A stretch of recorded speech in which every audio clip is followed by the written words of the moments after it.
Di tengah situasi ekonomi yang makin ketat dan kepercayaan publik terhadap pemerintah yang sedang diuji, satu pernyataan dari Menteri Keuangan Purbaya, Yudi Sadewa, mendadak jadi sorotan besar.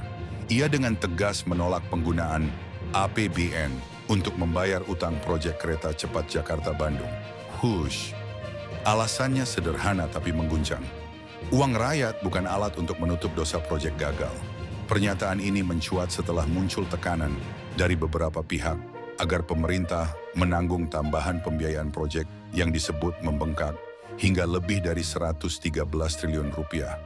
Padahal sejak awal proyek ini dijanjikan tidak akan membebani negara. Tapi faktanya, proyek yang dibanggakan pada masa pemerintahan mantan Presiden Jokowi itu kini justru menjadi sumber utang baru yang menekan BUMN dan berpotensi mengganggu APBN. Purbaya menegaskan dengan lantang, APBN tidak boleh digunakan untuk proyek yang tidak produktif atau gagal dari sisi bisnis. Pernyataan itu seperti tamparan keras terhadap kebijakan masa lalu yang kerap menutupi kegagalan dengan dana publik. Ia seolah ingin menegaskan, negara tidak bisa terus dijadikan tempat berlindung bagi proyek-proyek politis yang gagal hitung. Sebagai latar belakang, proyek kereta cepat ini diluncurkan pada masa pemerintahan Jokowi dengan menggandeng konsorsium BUMN Indonesia dan perusahaan Cina. Namun sejak awal proyek ini penuh tanda tanya. Dari perizinan, pembengkakan biaya, hingga janji bahwa tidak akan ada dana APBN yang digunakan. Kini, janji itu seperti hilang di udara. Biaya meroket, penumpang minim, dan hasilnya belum sebanding dengan dana yang digelontorkan. Sikap tegas Purbaya menjadi sinyal penting di era pemerintahan baru Presiden Prabowo. Publik melihat, inilah momen awal di mana pemerintah diuji integritasnya. Apakah Prabowo akan berdiri di belakang Purbaya, mendukung langkah tegas melindungi uang rakyat, atau justru mengulangi pola lama, menyelamatkan proyek bermasalah demi citra dan stabilitas politik? Langkah Purbaya juga membuka babak baru dalam wacana transparansi keuangan negara.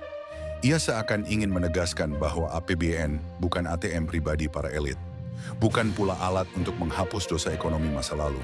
Karena kalau terus begitu, rakyatlah yang akhirnya menanggung semuanya, dari pajak yang naik, subsidi yang berkurang, hingga harga kebutuhan yang makin mencekik. Namun keberanian Purbaya ini tentu tidak akan lepas dari tekanan politik. Di belakang layar, pasti ada pihak-pihak yang tidak senang. Sebab dengan satu kalimat tegas, ia telah menggoyang struktur lama yang selama ini terbiasa berlindung di balik kata pembangunan. Kini semua mata tertuju pada Presiden Prabowo. Apakah ia akan melanjutkan warisan kebijakan lama atau berani memutus rantai beban masa lalu? Disinilah political will seorang presiden benar-benar diuji. Dan publik menunggu karena keputusan ini akan menentukan arah kebijakan fiskal Indonesia di tahun-tahun mendatang. Bagi rakyat, isu ini bukan sekadar angka triliunan rupiah. Ini tentang keadilan, akuntabilitas, dan keberanian moral. Bahwa uang rakyat tidak boleh lagi jadi korban kesalahan elit. Karena ketika pemerintah berani berkata tidak untuk proyek yang gagal, saat itulah negara mulai berpihak pada kebenaran. Bagaimana menurut kamu?